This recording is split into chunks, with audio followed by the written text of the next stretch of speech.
Hello students, welcome you all. मैं दिव्यांशु क्लिकबी के platform के ऊपर आपका हार्दिक स्वागत करता हूं। जैसा कि आप पीछे बोर्ड पे देख रहे हैं, हम क्लास 11 का मैथमेटिक्स का पोर्शन स्टार्ट करने जा रहे हैं। हम कक्षा 11 की गणित विषय है उसको शुरू करने जा रहे हैं। तो अब हम गणित को कैसे पढ़ेंगे, मैथमेटिक्स में क्या हमारी पढ़ने की अप्रोच रहेगी, उन सब के बारे में हम बात करेंगे। और सबसे इम्पॉर्टेंट चीज़ होती है बेसिक स्ट्रक्चर। बेसिक, अब देखो, किसी भी बिल्डिंग या आप कोई भी मकान देखते हो उसके अंदर क्या होता है, अगर उसका बेसिक स्ट्रक्चर जो है, उसकी नींव मजबूत होगी, बेसिक स्ट्रक्चर अच्छा होगा, तो उसके ऊपर जो बिल्डिंग बनेगी ना, वो बहुत ही बेस्ट क्वालिटी की बनेगी। ठीक है। अगर कहीं पर जो बेसिक स्ट्रक्चर ही कमज़ोर है, नींव ही कमज़ोर है, तो आप उसके ऊपर कितनी ही अच्छी बिल्डिंग बना लो, लेकिन वो बिल्डिंग क्या होती है, गिर जाती है या टूट जाती है। ठीक है, खराब हो जाती है कहने का मतलब। तो आपका बेसिक स्ट्रक्चर यानी कि बेसिक मैथमेटिक्स अच्छा होना चाहिए। बेसिक मैथमेटिक्स, तो हम स्टार्ट करेंगे बेसिक मैथमेटिक्स के थ्रू। अब बेसिक मैथमेटिक्स में क्या पोर्शन होगा, कैसे होगा, उसके ऊपर भी डिस्कशन करेंगे। बट हम स्टार्ट करने वाले हैं आपकी 11वीं की मैथमेटिक्स को बेसिक मैथमेटिक्स से, जो आपका सामान्य गणित है उससे स्टार्ट करेंगे। अब देखो कि इसके अंदर क्या पढ़ाएंगे, कैसे पढ़ाएंगे, उसके ऊपर बात करते हैं। और उसके बाद में जो 11वीं के चैप्टर्स हैं उन पे गो थ्रू हो जाएंगे हम। ठीक है, तो देखते हैं हमें क्या पढ़ना है। जो आपकी बेसिक मैथमेटिक्स है उसको मैंने यहाँ पर एक नाम दे दिया है। वो मैंने नाम दिया है फंडामेंटल्स ऑफ मैथमेटिक्स। मतलब मैं एक सीरीज़ बनाऊंगा आप लोगों के लिए, या सीरीज़ बनाने वाला हूँ फंडामेंटल ऑफ मैथमेटिक्स के ऊपर। उसके अंदर आपका सारा बेसिक जो आप 10th तक सीख के आए हैं और जो 11th में आपके काम आने वाला है वो डालने वाला हूँ। और कुछ अदर इंपॉर्टेंट टॉपिक्स जो हो सकता है आपने सीखे हों और हो सकता है आपने नहीं भी सीखे हों, उन पर भी बात करने वाले हैं। मतलब ये हो जाएगा आपके 11th का टॉपिक नंबर 0 या चैप्टर नंबर 0 भी आप इसको बोल सकते हैं। शॉर्ट में हम इसको बोलेंगे FOM या चैप्टर 0 ऑफ मैथमेटिक्स। ओके, बहुत ही इंपॉर्टेंट होने वाला है। अगर आपने यहाँ से अच्छी स्टार्ट कर दी, अच्छी शुरुआत कर दी, तो उसके बाद क्या होगा, आप और भी चैप्टर्स अच्छे तरीके से करते चले जाएंगे। तो अब इस फंडामेंटल ऑफ मैथमेटिक्स में हम क्या पढ़ने वाले हैं, तो देखिए, फंडामेंटल ऑफ मैथमेटिक्स में हम पढ़ेंगे नंबर सिस्टम को। सबसे पहला जो टॉपिक है हमारा वो है नंबर सिस्टम। हिंदी में बात करूं तो संख्या पद्धति को पढ़ेंगे हम। ठीक है भाई, संख्या पद्धति पढ़ ली। उसके बाद क्या पढ़ेंगे, उसके बाद नेक्स्ट हम पढ़ेंगे डिविजिबिलिटी को। चलो भाई, डिविजिबिलिटी भी पढ़ा दिया। ठीक है, भाजकता जिसे हिंदी में कहते हैं। ठीक है भाई, भाजकता भी पढ़ा दिया। इस डिविजिबिलिटी या भाजकता के साथ हम पढ़ने वाले हैं किसको, हम पढ़ेंगे आपके रेशियो को, अनुपात को पढ़ने वाले हैं साथ में। ठीक है भाई, अनुपात को भी पढ़ा दिया। और क्या पढ़ेंगे, इसके अंदर एक और चीज़ आने वाली है आपकी, क्या, वो है आपकी सम बेसिक आइडेंटिटीज।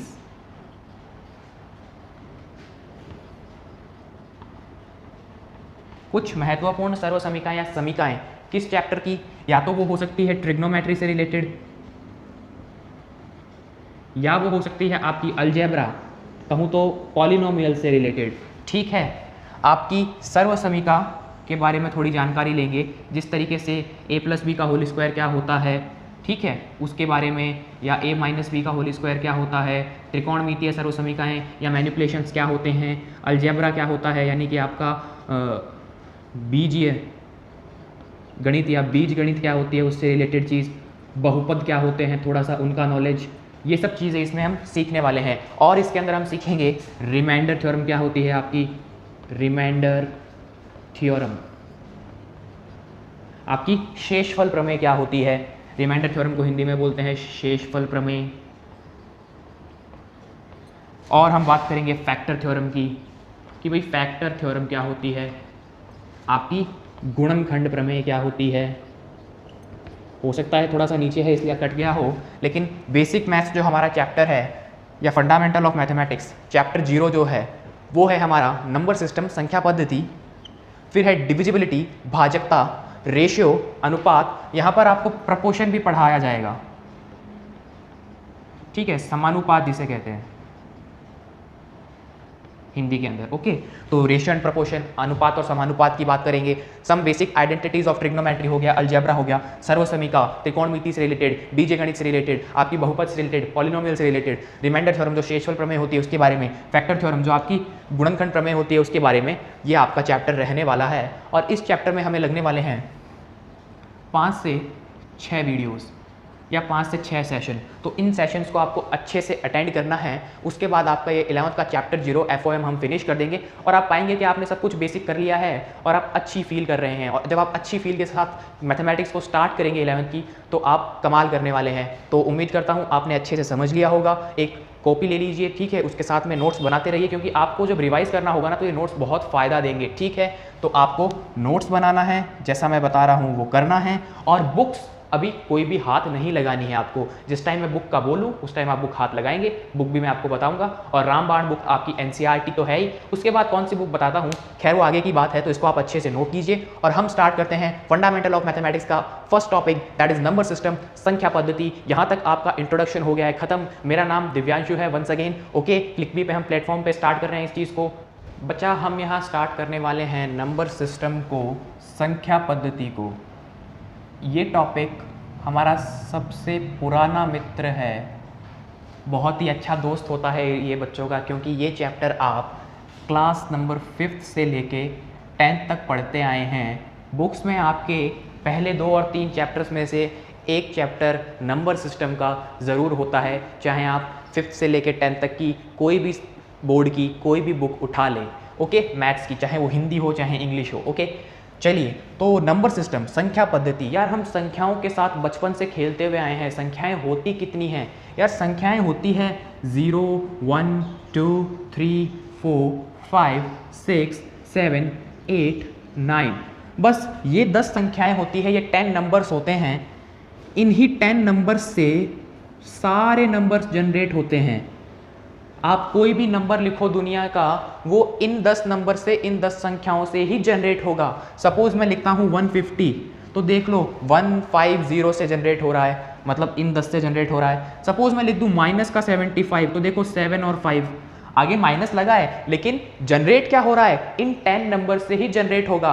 प्लस माइनस अलग चीज़ है, वो तो क्या है, साइन की बात है, लेकिन नंबर्स ये 10 ही रहने वाले हैं। और इन्हीं नंबरों में थोड़ा सा क्या किया, क्लासिफिकेशन कर दिया गया, और उसी क्लासिफिकेशन से आपका बनकर आया नंबर सिस्टम। क्लासिफिकेशन में कुछ प्रॉपर्टीज को ध्यान में रखा गया, उनके बेसिस पे नंबर्स को क्या कर दिया, क्लासिफाइड कर दिया, और बहुत बड़े बंच ऑफ नंबर्स को दिखाने के लिए कुछ छोटे छोटे सिंबल्स कर दिए, इस तरीके की संकेतन ला दिए, ठीक है। बहुत सारे नंबर्स को एक साथ दिखाना है, उनके लिए कुछ संकेत ला दिया, इंग्लिश में बात करो तो सिंबल ला दिया, ठीक है। तो क्लासिफिकेशन हो गया, उससे आपका नंबर सिस्टम जनरेट हुआ। अब इस नंबर सिस्टम के अंदर हम कौन कौन से नंबर्स को पढ़ने वाले हैं? तो सबसे पहला तो आप सभी का फेवरेट नंबर कौन सा होता है?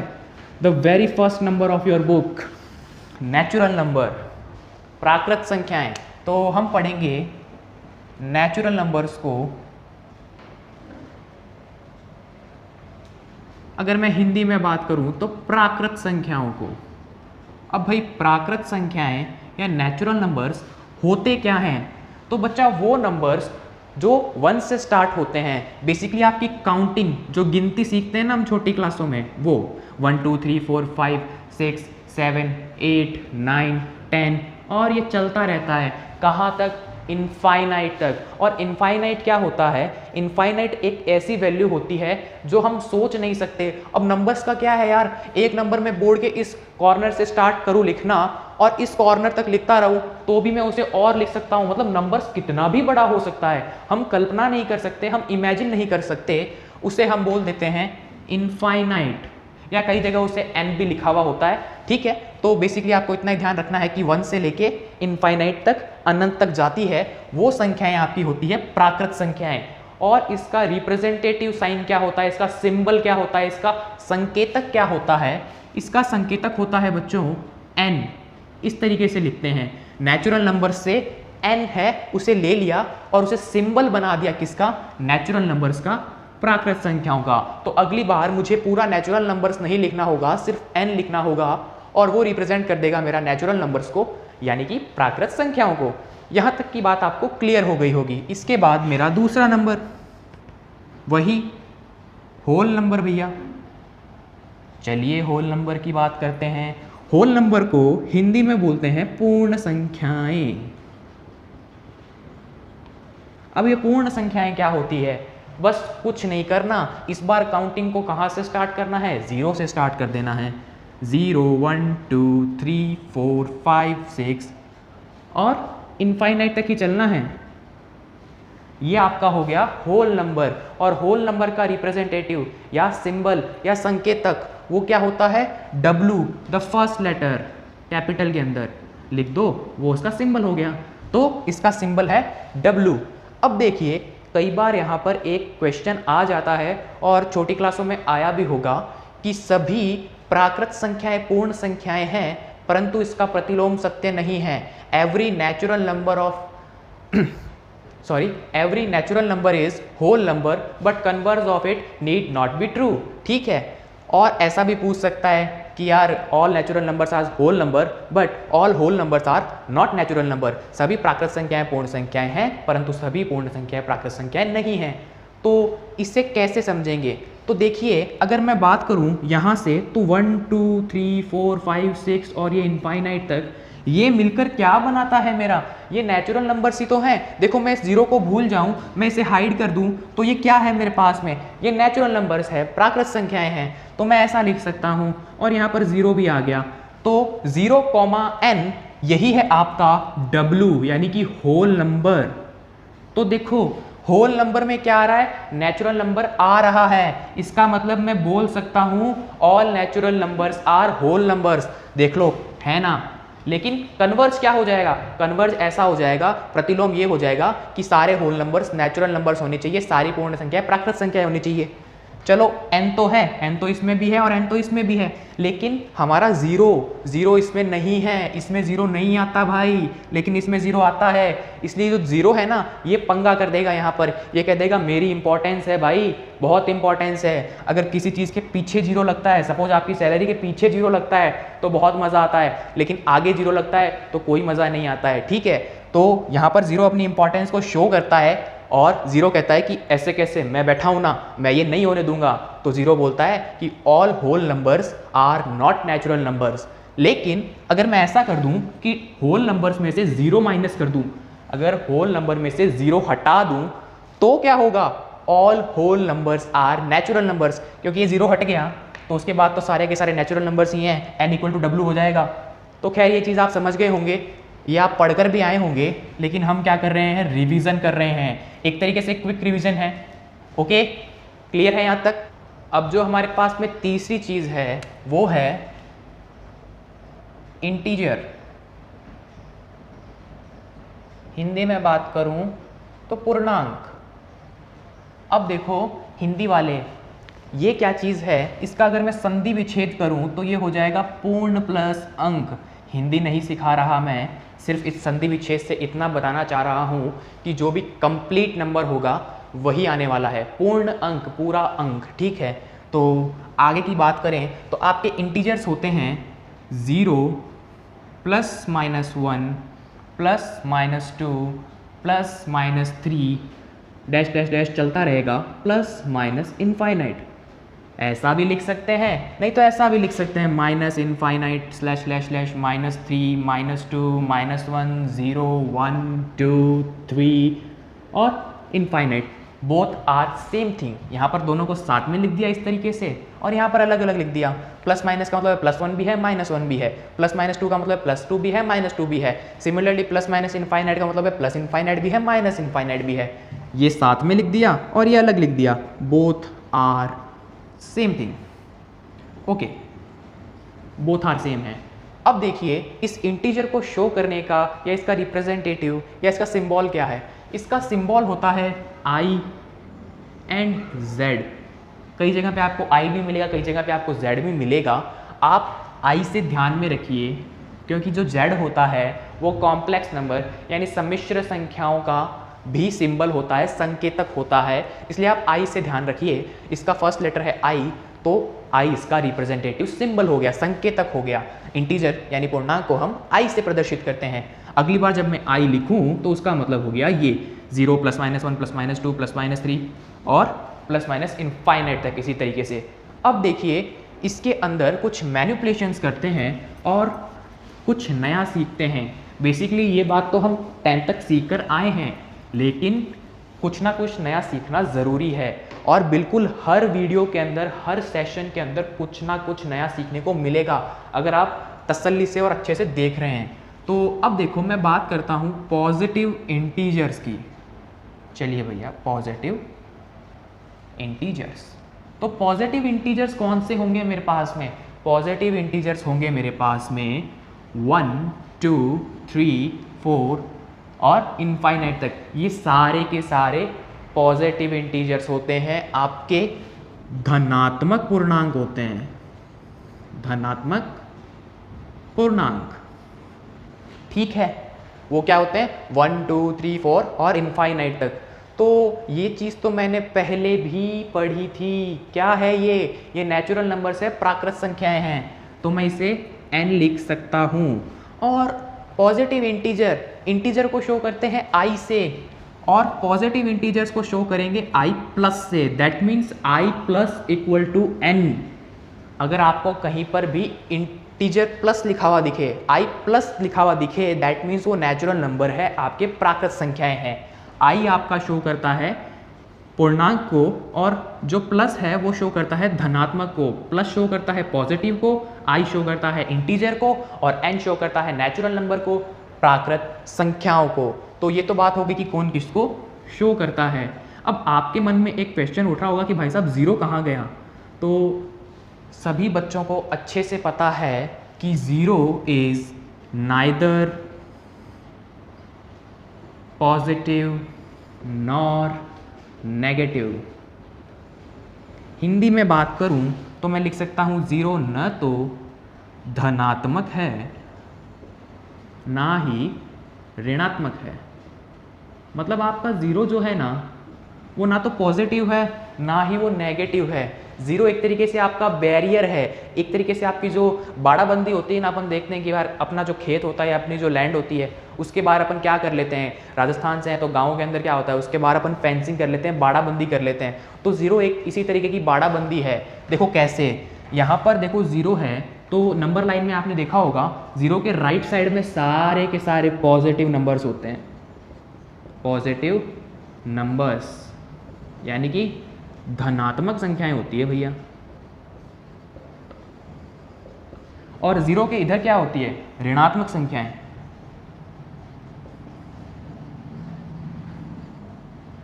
यानी कि आपकी नेगेटिव नंबर्स होते हैं। लेकिन ज़ीरो जो होता है ना, वो ना तो आपका नेगेटिव है ना ही पॉजिटिव है। ज़ीरो एक तरीके से बीच की बाड़ाबंदी है। मैं बीच का आदमी हूँ, ना मैं पॉजिटिव हूँ ना नेगेटिव हूँ। मेरे इधर वाले सारे क्या हैं? नेगेटिव हैं, इधर वाले सारे पॉजिटिव हैं। ठीक है, लेकिन अपन इस तरीके से देखते हैं क्योंकि हम कॉपी के इस साइड होते हैं, तो हमारी जो राइट साइड होती है उसमें हम देखते हैं कि इधर पॉजिटिव होते हैं और इधर नेगेटिव होते हैं। और इसको हम क्या बोलते हैं? इसको हम नंबर लाइन बोलते हैं। और इस नंबर लाइन को मैं अच्छे से बताऊंगा जब मैं रियल नंबर्स की बात करूंगा, रियल नंबर लाइन की बात करूंगा, तब दोबारा से बनाऊंगा। यहाँ मैंने सिर्फ इस बात के लिए ये पूरी की पूरी चीज़ आपको एक्सप्लेन की है कि ज़ीरो ना तो पॉजिटिव है ना ही नेगेटिव है। ज़ीरो सिर्फ आपका एक बैरियर है। तो आपका जो पॉजिटिव इंटीजर्स हैं वो क्या हो गए? 1 to इनफाइनाइट तक की काउंटिंग, यानी कि i प्लस को मैं लिख सकता हूँ n। तो सपोज आपके पास ऑब्जेक्टिव में क्वेश्चन आ जाए कि i प्लस इक्वल टू, और नीचे आपको n, w, i इस तरीके के ऑप्शंस दे रखे हों, तो आप n वाला ऑप्शन करेक्ट करके आ जाएंगे। तो इस तरीके से मैंने आपको एक ऑब्जेक्टिव अप्रोच भी दे दी। ठीक है भैया, तो अब मैं नेक्स्ट बात करता हूँ इसी के अंदर नेगेटिव इंटीजर्स की। पॉजिटिव की बात की तो नेगेटिव की भी बात करनी पड़ेगी, नहीं तो आपका नेगेटिव बुरा मान जाएगा यार। नेगेटिव कहेगा यार मेरी वैल्यू ही नहीं की आपने। नेगेटिविटी भी तो होनी चाहिए ना। ऐसे सिर्फ पॉजिटिविटी होगी तो क्या हो जाएगा? मामला गड़बड़ हो जाएगा। कैसे होगा? खैर वो कभी आपको अलग क्लास होगी तब बताऊंगा, स्पेशली इसके ऊपर ही। तो देखो, और वैसे भी कोरोना काल चल रहा है यार, तो नेगेटिव होना भी बहुत ज़रूरी है। तो खैर इस पे आ जाते हैं। नेगेटिव इंटीजर, ऋणात्मक पूर्णांक आपका। तो ऋणात्मक पूर्णांक क्या होता है? वही माइनस वाले, माइनस इनफाइनाइट, -3, -2, -1। ज़ीरो आएगा क्या? ज़ीरो नहीं आएगा। क्यों? अभी यहाँ बताया था zero is neither positive nor negative. ना ही आपका धनात्मक है ना ही आपका ऋणात्मक है, तो ज़ीरो नहीं आएगा। तो बस ये हो गया। नाउ हम बात करते हैं नॉन नेगेटिव इंटीजर की। तो यार नॉन नेगेटिव का मतलब क्या हुआ? अऋणात्मक। अऋणात्मक मतलब जो ऋणात्मक नहीं है। तो इसका मतलब ये हो गया कि धनात्मक वाले तो सारे आएंगे 1 2 3 और इनफाइनाइट तक। अब नॉन नेगेटिव मतलब नेगेटिव नहीं है तो जीरो आएगा क्या? जीरो बिल्कुल आएगा। क्यों? क्योंकि जीरो नॉन नेगेटिव तो है ही ना भाई। मैंने बोला ना जीरो नेगेटिव भी नहीं है पॉजिटिव भी नहीं है, तो ये तो नॉन नेगेटिव है तो इसमें जीरो आएगा। तो ये हो गया जीरो। तो आपके नॉन नेगेटिव इंटीजर्स यानी कि अऋणात्मक पूर्णांक जो होते हैं वो होते हैं 0 1 2 3 4 5 6 और अप टू इनफाइनाइट तक चलते चले जाते हैं। आपके जीरो से शुरू होते हैं और अनंत तक चले जाते हैं। और जीरो से अनंत तक की चीज़ें क्या होती है मेरे भाई? वो होती है W। यानी कि अगर आपको पूछ ले नॉन नेगेटिव इंटीजर्स और नीचे option they they first W, second N, third I plus and four I minus, तो आप कौन सा ऑप्शन लगाकर आएंगे? आपको सिर्फ इतना दे रखा है नॉन नेगेटिव इंटीजर और अऋणात्मक पूर्णांक। तो आपको पूछेगा कि भाई कौन सा ऑप्शन करेक्ट है, तो आप देखोगे कि यार 0 1 2 3 इनफाइनाइट तक जा रहा है, दैट मीन्स W है। चलो भाई W वाला ऑप्शन हो गया। और जो अपन ने किया था, क्या अपन ने किया था यहाँ पर पॉजिटिव इंटीजर, उसके अंदर आपका N होता या I प्लस होता। ओके, खैर वो उस टाइम मैंने आपको बताया था। और नेगेटिव इंटीजर है तो इसको शो करेंगे I माइनस से। ओके ठीक है। और इनका वैसे कोई खास सिंबल नहीं है, सिंबल इन दो के ही थे, नेगेटिव इंटीजर और पॉजिटिव इंटीजर के। इनका कोई सिंबल नहीं है, इनको आप नॉन नेगेटिव इंटीजर ही समझ लीजिए और ऋणात्मक पूर्णांक समझ लीजिए। अब एक बचा हुआ है इसमें नॉन पॉजिटिव इंटीजर, क्योंकि उसकी बात भी करेंगे यार। नॉन नेगेटिव की तो नॉन पॉजिटिव की भी करेंगे। अपन सबके साथ इक्वलिटी रखते हैं, किसी के साथ भेदभाव नहीं करते हैं। तो बात करते हैं नॉन पॉजिटिव।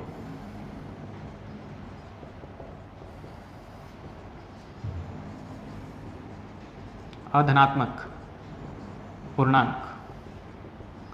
तो यार अधनात्मक पूर्णांक हैं मतलब जो धनात्मक नहीं है, जो पॉजिटिव नहीं है। तो पॉजिटिव नहीं है दैट मीन्स नेगेटिव वाले सारे आएंगे, minus infinite, dash dash dash, -3, -2, -1, और जो जीरो है वो भी आएगा क्योंकि जीरो धनात्मक नहीं है, जीरो पॉजिटिव नहीं है। तो ये लो भाई साहब जीरो भी आएगा। तो इस तरीके से माइनस इनफाइनाइट से लेके जो काउंटिंग -3, -2, -1 और जीरो तक जाती है वो आपकी होती है अधनात्मक पूर्णांक। ठीक है, तो यहाँ पर हमने इंटीजर को पढ़ लिया, आपके पूर्णांकों को फिनिश कर दिया है। पूर्णांक में मैंने आपको सबसे पहले पूर्णांक की डेफिनेशन बताई, फिर मैंने आपको बताया I प्लस बताया, I माइनस बताया, फिर मैंने आपको नॉन नेगेटिव बताया, नॉन पॉजिटिव बताया, पहले मैंने आपको इंटीजर यानी पूर्णांक बताए, फिर मैंने आपको धनात्मक पूर्णांक ऋणात्मक पूर्णांक बताए, फिर मैंने आपको अधनात्मक और अऋणात्मक के बारे में बताया। तो इस तरीके से हमने पूर्णांकों को पढ़ लिया है और बेसिक इतना ही नॉलेज पूर्णांकों का मिलता है। ये जो चीज़ें हैं ये आपके ऐड की है मैंने थोड़ी सी, और इनकी ऑब्जेक्टिव अप्रोच के भी मैंने आपको 1 से 2 एग्जाम्पल दिए थे। वो N और W वाला दिया था ना अभी, वो ऑब्जेक्टिव अप्रोच का एग्जाम्पल था और ये चीज़ें मैंने आपकी ऐड की है अब। ठीक है, इंटीजर की डेफिनेशन तो आप बेसिकली 10th क्लास तक पढ़ के आते हो बहुत बार और आपको अच्छे से याद भी होती है। तो हमने कर दिया है इंटीजर वाले पार्ट को फिनिश। नाउ प्यारे बच्चों, हम बात करने वाले हैं 4th नंबर के ऊपर, दैट इज आपका प्राइम नंबर। चिर परिचित होंगे आप सभी इससे, आप सबको इसकी डेफिनेशन पता होगी, और पता है तो ज़रा कमेंट कर दो यार। हिंदी में बात करें तो अभाज्य संख्याएं। अब ये अभाज्य संख्याएं क्या होती है, इसकी 2 डेफिनेशंस होती है। पहली बेसिक डेफिनेशन जो बच्चों वाली होती है वो ये होती है कि the number which is divisible by 1 and itself, वो नंबर जो 1 से डिविजिबल हो और स्वयं यानी खुद से डिविजिबल हो, इटसेल्फ। ओके, हिंदी में बात करूं तो वह संख्या जो एक एवं स्वयं से विभाजित हो, अभाज्य संख्या कहलाती है। ओके, और इसकी जो एक और डेफिनेशन चलती है, जो इसकी स्टैंडर्ड डेफिनेशन होती है, थोड़े से एक लेवल के बाद में अगर आपको अच्छा दिखाना है अपने आप को, तो वो वाली डेफिनेशन समझना, काफ़ी इम्पॉर्टेंट हैं, वो होती है द नंबर विच हैव या which has two factors only, the number which have या which has only two factors. वह संख्या जिसके केवल दो गुणनखंड हो, फैक्टर का मतलब, ठीक है। अब दो गुणनखंड कैसे होते हैं या क्या होते हैं, फैक्टर्स क्या होते हैं, उन पर थोड़ी बात कर लेते हैं। मैं इस ऊपर वाली डेफिनेशन को रब कर देता हूँ, ये सबको याद होगी। नीचे वाली को इसलिए रख देता हूँ क्योंकि नीचे वाली मुझे भी आपको समझानी है अच्छे से। तो देखो, मैं बात करता हूँ 2 के ऊपर। चलिए बच्चा, 2 पे बात कर रहा हूँ। तो अब देखो, जो 2 है ना आपका, उसको अगर मैं डिविजिबिलिटी देखूँ तो वो 1 से डिविजिबल है और वो 2 से डिविजिबल है। तो इसके फैक्टर्स कितने हो गए? 2, ओनली 2 फैक्टर्स। फैक्टर्स का मतलब ये हुआ बच्चों कि ये जो 2 है ना, वो कितने नंबर से डिविजिबल है। ये 2 देखिए 1 से डिविजिबल है, 2 से डिविजिबल है। क्या ये 3 से डिविजिबल है? नहीं है, ठीक है। क्या 4 से है? नहीं है। क्या 5 से है? आगे किसी से भी नहीं होगा, ठीक है। तो अब देख लो, इसके फैक्टर्स हो गए कितने? 2। इसके फैक्टर्स हो गए 2। दैट मीन्स आपका 2 जो है वो प्राइम नंबर है। और अगर मैं बात कर लूँ 4 के ऊपर, तो देखो 4 आपका 1 से डिविजिबल है, 2 से डिविजिबल है, 4 खुद से भी डिविजिबल है। तो यहाँ पर कितने से डिविजिबल हुआ? 1 से, 2 से, 4 से, मतलब 3 से, मतलब 3 नंबर से डिविजिबल हो गया ना। 1 से भी हो गया, 2 से भी हो गया और 4 से भी हो गया। 3 संख्याओं से विभाजित हो गया। तो इस कंडीशन में इसके फैक्टर्स हो गए बच्चा 3।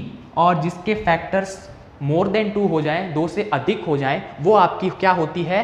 कंपोजिट नंबर, संयुक्त संख्याएं। उसको भी हम इसके बाद पढ़ने वाले हैं, लेकिन पहले हम प्राइम नंबर्स के कॉन्सेप्ट क्लियर करेंगे, उसके बाद में पढ़ेंगे कंपोजिट नंबर्स को नेक्स्ट चीज़ के रूप में। तो ये देखिए, जिसके फैक्टर्स जो हैं वो 3 हो रहे हैं, 2 से ज़्यादा हो रहे हैं, वो आपका प्राइम नंबर नहीं होगा। जिसके फैक्टर्स ओनली 2 हैं, वही आपका प्राइम नंबर होगा, ठीक है प्यारे बच्चों। तो ये चीज़ें आपको समझ में आ गई होगी। अब प्राइम नंबर्स यानी अभाज्य संख्याओं के बारे में कुछ विशेष बातें हैं, कुछ इंपॉर्टेंट पॉइंट्स हैं जो आपको याद रखने हैं, क्योंकि सीधे डायरेक्टली कई बार एग्जाम्स में पूछ लेते हैं। तो देखो, जो 0 एंड 1 है आपका, वो प्राइम नंबर यानी कि अभाज्य नहीं है। ओके, ये चीज़ आपको ध्यान रखनी है। जो 2 है ना, वही आपकी स्मॉलेस्ट प्राइम नंबर है। ओके, सबसे छोटी अभाज्य संख्या है, ठीक है भैया। और देखिए 2 जो है ना, वो आपकी इकलौती ऐसी संख्या है जो प्राइम होने के साथ साथ इवन है। That means 2 is the only even prime number. 2 एकमात्र सम अभाज्य संख्या है। मतलब 2 के बाद आप ऐसी कोई भी संख्या नहीं ढूंढ पाओगे या फाइंड कर पाओगे जो अभाज्य भी हो और सम भी हो। 2 के बाद आप ऐसा कोई नंबर फाइंड नहीं कर सकते, ऐसा कोई नंबर नहीं पता कर सकते जो इवन होने के साथ साथ प्राइम हो। अगर वो प्राइम होगा तो वो इवन नहीं होगा, अगर वो इवन होगा तो वो प्राइम नहीं होगा। 2 ही ऐसा नंबर है जो इवन और प्राइम दोनों क्वालिटीज रखता है, तो 2 आपका बेस्ट नंबर है। ये 2 की कुछ स्पेशलिटी होगी, विशेषताएं हो गई है प्यारे बच्चों। अब देखिए, अब हम बात करते हैं नेक्स्ट इसी के भाई कंपोजिट नंबर के ऊपर कि दादा कंपोजिट नंबर क्या होता है आपका, संयुक्त संख्याएं क्या होती है। वैसे इसकी डेफिनेशन उस 4 वाले एग्जाम्पल के साथ में ही क्लियर हो गई थी। अगर किसी बच्चे ने ध्यान दिया हो तो हो गई थी वहीं पे क्लियर, कंपोजिट नंबर्स। और वैसे आपको याद भी होगी यार, इतने टाइम से पढ़ रहे हो, मुझसे ज़्यादा डेफिनेशंस याद होगी आपको। संयुक्त संख्याएं, तो चलिए संयुक्त संख्याएं क्या होती है? वो संख्याएं जिनके फैक्टर्स क्या हो, मोर देन 2 हो। फैक्टर्स मोर देन 2, थोड़ी राइटिंग हो सकता है खराब हो। जो गुणनखंड हैं वो 2 से अधिक हो। ठीक है।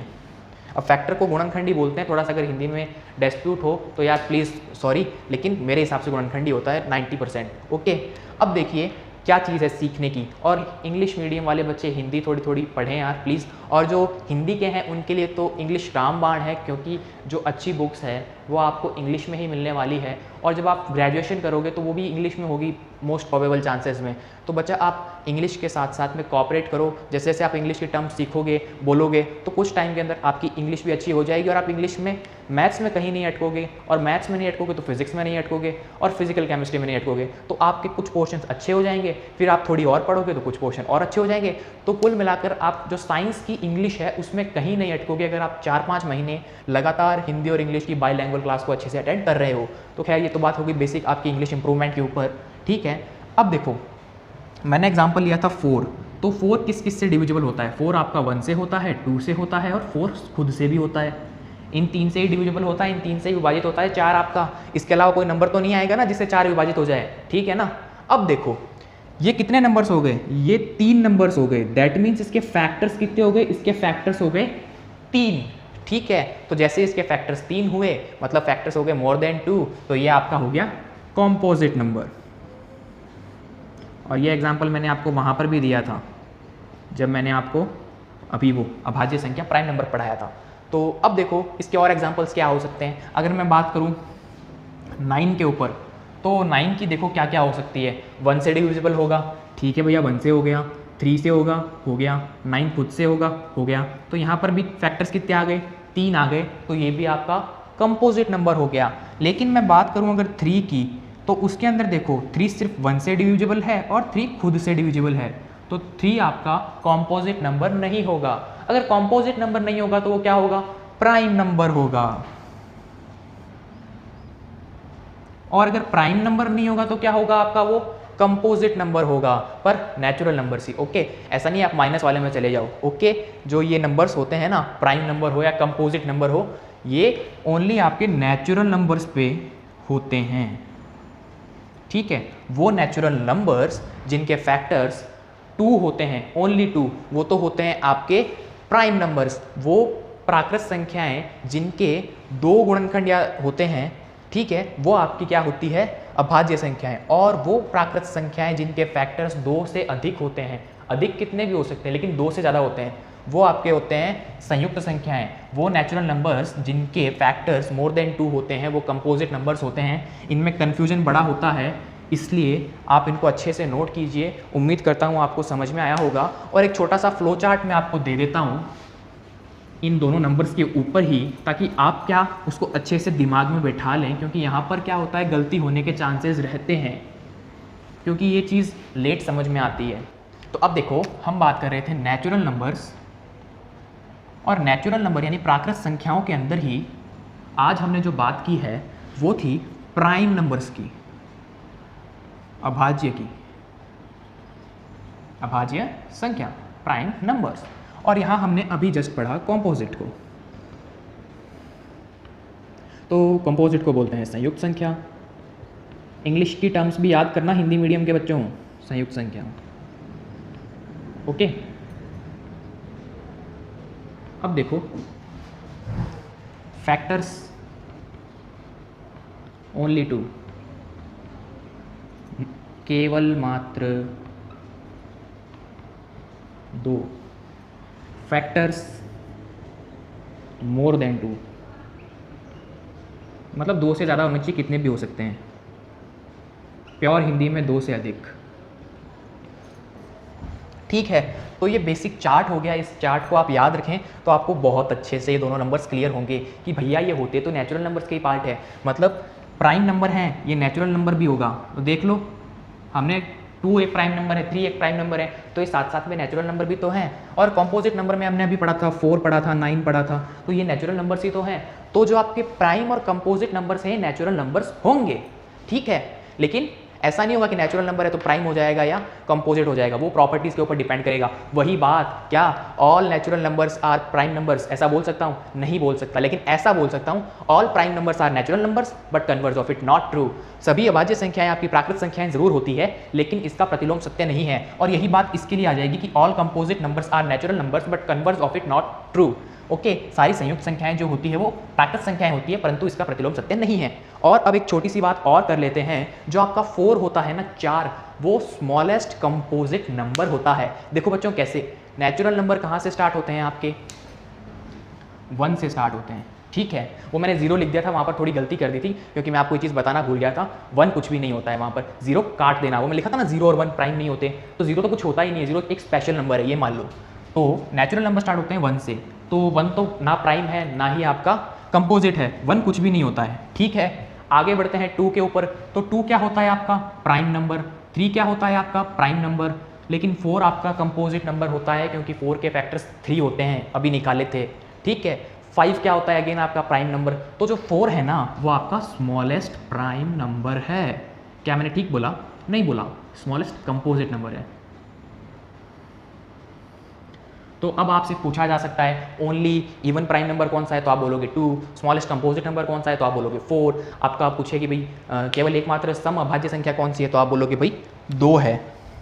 और सबसे छोटी संयुक्त संख्या कौन सी है, तो आप बोलोगे 4 है, ठीक है। और 1 क्या होता है? 1 ना तो प्राइम है ना ही कंपोजिट है, जैसे हमने 0 में पढ़ा था कि 0 ना धनात्मक है ना ऋणात्मक है, ना नेगेटिव है ना पॉजिटिव है। तो प्यारे बच्चों, आज के इस सेशन को यहीं वाइंड अप करते हैं। उम्मीद करता हूँ आपको नंबर सिस्टम में कुछ अलग मिला होगा, अच्छा लगा होगा, समझ आया होगा। कोई भी डाउट, कोई भी क्वेरी, कोई भी दिक्कत हो, नीचे कमेंट बॉक्स में कमेंट करना है बिना किसी डर के। जो भी प्रॉब्लम हो आप अच्छे से कमेंट करो, बिना किसी डर के, बिना किसी चीज़ की इंसल्ट हो जाएगी, ऐसा कुछ हो जाएगा, कुछ नहीं होगा। आप पढ़ने आए हो, नहीं आता तभी तो पढ़ रहे हो यार, ठीक है। आता तो क्यों पढ़ते, क्यों मैं पढ़ाता, ओके। तो ये आपको अच्छे से समझ में आया होगा। वीडियो को लाइक करें, शेयर करें, सब्सक्राइब करें, क्योंकि हमारा मोटिवेशन भी यही होता है। तो मिलते हैं एक और धमाकेदार सेशन के साथ में कल, ठीक है। और धमाल मचाने वाले हैं, धुआंधार बैटिंग करने वाले हैं। थैंक्स फॉर वॉचिंग, धूम मचा दो।